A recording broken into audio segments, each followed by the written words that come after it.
Today I'm going to be reviewing this HVLP paint sprayer, just kind of showing you exactly what's inside, how it works, all of those sorts of things. And this is going to be their model JH-12. And this was recently sent to me by the brand so I could create this video.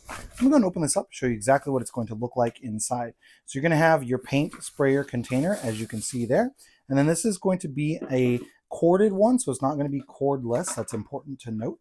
And then your paint sprayer just clicks right inside of there.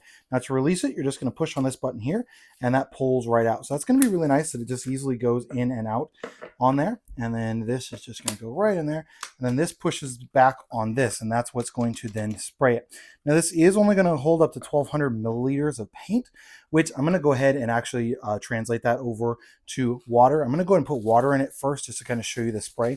You're going to have a bunch of different nozzles you can see here that you can choose from to put onto there. And you can easily just swap those out. I believe this unscrews. And yes, so you can easily swap that out for a different nozzle if you wish. So that's just going to be all of these different ones here. Let me pull those out. And you can kind of see exactly what they are going to look like. So this is just going to go right in there. Maybe you got to take the whole thing off. But that's designed to go right in there, and then this part just goes right on top of it. So let me go ahead and get some water here, see how much actual paint / water will hold, and then I'll show you some of the different spray patterns from all the different nozzles. I did want to actually show you how this goes in, so I was actually wrong. It actually didn't slide over that. So you can see all these different nozzles, they actually just go right over this top part here.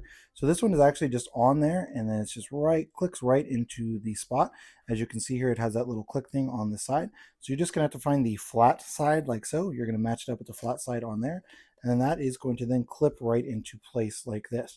To get it off, you quite literally are just going to stick your finger or even a screwdriver up behind there and pry it out. And then you can swap between all of these different nozzles. So let's go ahead and put some water in it and show you some of the different nozzle spray patterns that this is going to come with. That's going to be all of these different ones. So you've got yellow, blue, black, gray, and then this part is the part that goes on after you put this little screw head here back on there. So this just goes like this. This one goes on to there like so, and then you can then just take and screw this on right like that. So relatively easy to go ahead and do. Let's go ahead and put some water in, see how much it takes, and then test out the nozzles. So I double checked the measurements here with water, and this is going to be accurate. So this is going to fit 1,200 milliliters, which is about a third of a gallon or so. So if you're talking like a gallon of paint, you'll have to fill this up 3 times for every gallon of paint that you use. Now, when you are going to be spray painting, you will need to keep in mind if you're spray painting up, then you want to turn this little nozzle to the back, because then it's going to be pulling water from the back.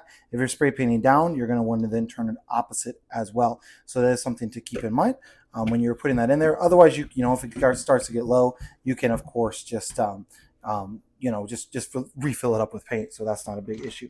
I'm going to just kind of do this here in my sink just to kind of show you exactly how this is going to work. I'm going to plug this in. It's only going to have like a 6-foot long cord. So it is something to keep in mind. You will need to definitely run extension cords for this wherever you are painting at. It is not a cordless one or a battery powered one or anything like that. And you get 6 foot. So this is going to just take a double prong cord. So let me go ahead and plug that in.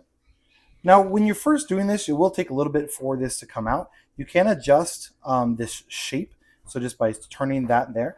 But you can see here how much is actually going to come out. So this is going to be a good amount that's coming out there, as you can see there into the sink. Now, then once it stops coming out, there's still going to be some air coming out of here. It's like when you stop, it's going to blow out the additional paint that will be here in this end. Now, again, you can swap out to any nozzle that you wish. You know, if you're looking to get more paint out or less paint out, you can easily just swap this nozzle for one that's going to be a little bit bigger around. So that's why you have all of these other options. You can easily, pretty easily see the difference between these when you are looking at them here. So you can see this yellow one is going to be bigger than the white one. The red one is going to be really, really small on there. Let's see what we got on the blue. Looks like the black one is going to be the biggest one. You can see it's going to be a little bit bigger. So that's going to then put more paint through on those. And actually the gray one looks like it's going to be the biggest of all. As you can see here, that's going to be the biggest one. So I can easily, you know, stick that one right onto there. Again, you just have to make sure that the flat part is facing this side here. And I'm just going to take and push that in. Then once that's on, now I'm going to take and put this on. This is just what's going to allow the paints to come out either straight or horizontally or vertically, depending on how exactly you're trying to paint.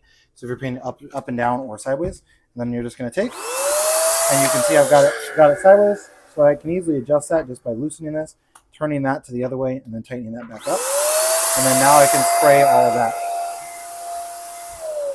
And you can see with that bigger nozzle, it's definitely putting out a lot more. So definitely a really nice option for you. You know, if you're looking for something to spray paint with, you're not wanting to get the certainly way more expensive ones that are going to be cordless, or you know the big huge professional ones that have their own motor and that sort of thing. This is going to be a nice option for you if you're just going to be spray painting, you know, smaller projects, smaller rooms, that sort of a deal.